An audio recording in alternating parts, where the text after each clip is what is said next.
Obrigada, presidente Davi. Em seu nome, eu cumprimento as colegas senadoras, todas que estão aqui, senadora Rose, senadora Soraya, senadora Zenaide, senadora Daniela, que está aqui comigo nesta mesa. Em seus nomes, eu cumprimento os colegas e digo que, em nome de todos os membros, titulares e suplentes da Comissão de Constituição e Justiça, que nós sabemos da grande responsabilidade que temos agora.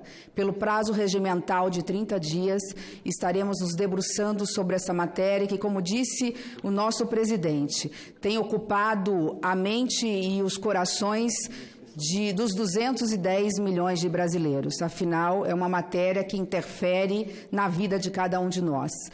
Foi dito pelo presidente da dificuldade de se discutir uma matéria como esta.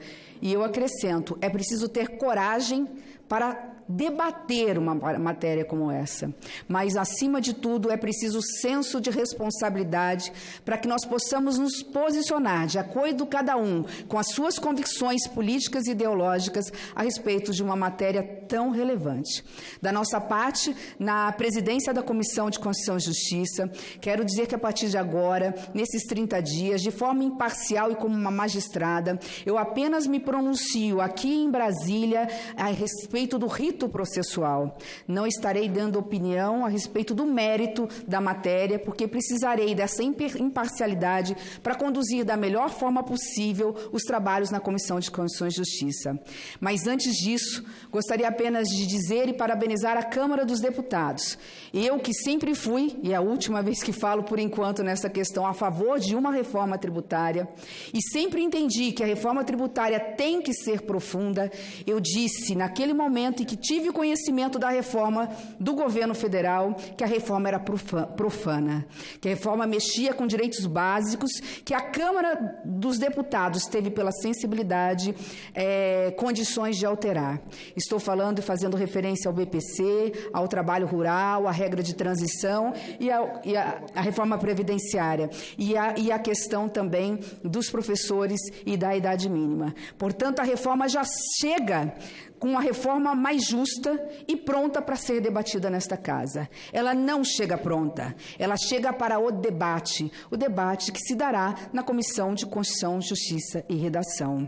Eu quero fazer um contraponto apenas, presidente, até para que nós não possamos fazer dessa reforma uma divisão que existe nas ruas, na sociedade brasileira, muitas vezes estimulada, infelizmente, por aqueles que deveriam dar exemplo de união, de solidariedade, num momento tão difícil de crise brasileira. Que não façamos desta reforma uma polarização, que fiquemos no campo das ideias. E aqui eu deixo uma observação.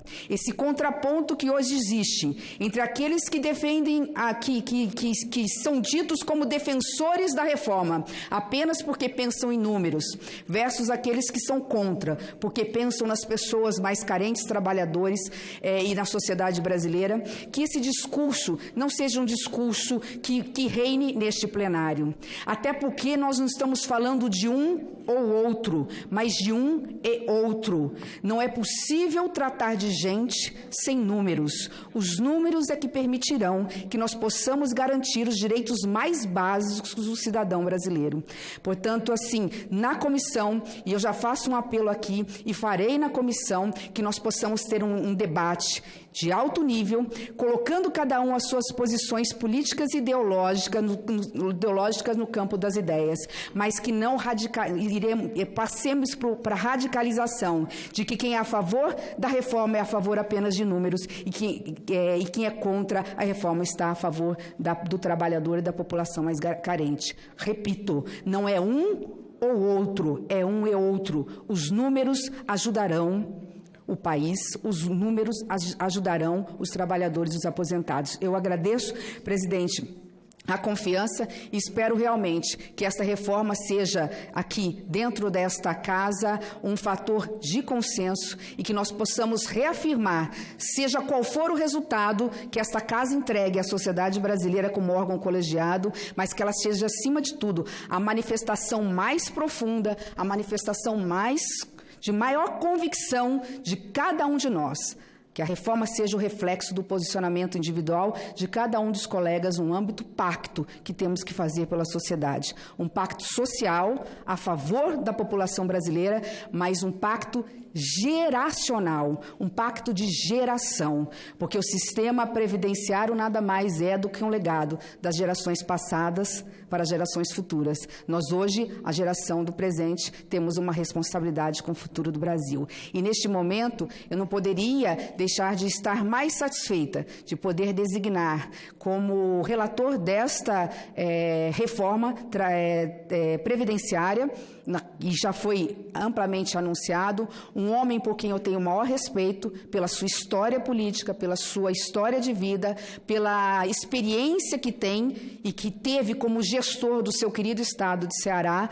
Neste momento, nós estamos designando agora oficialmente algo que a imprensa inteira já sabe, a população brasileira, o senador Tasso Gereissati, para relatar a reforma da Previdência no Senado Federal. Que Deus o proteja, o ilumine, que Vossa Excelência possa ter a sabedoria necessária, a paciência necessária, que possa ouvir os lados e possa se sensibilizar ainda com aqueles que, porventura, possam se sentir ou ter se sentido injustiçados, para que, quem sabe, numa PEC paralela, possam ser abarcados os seus direitos mais sagrados.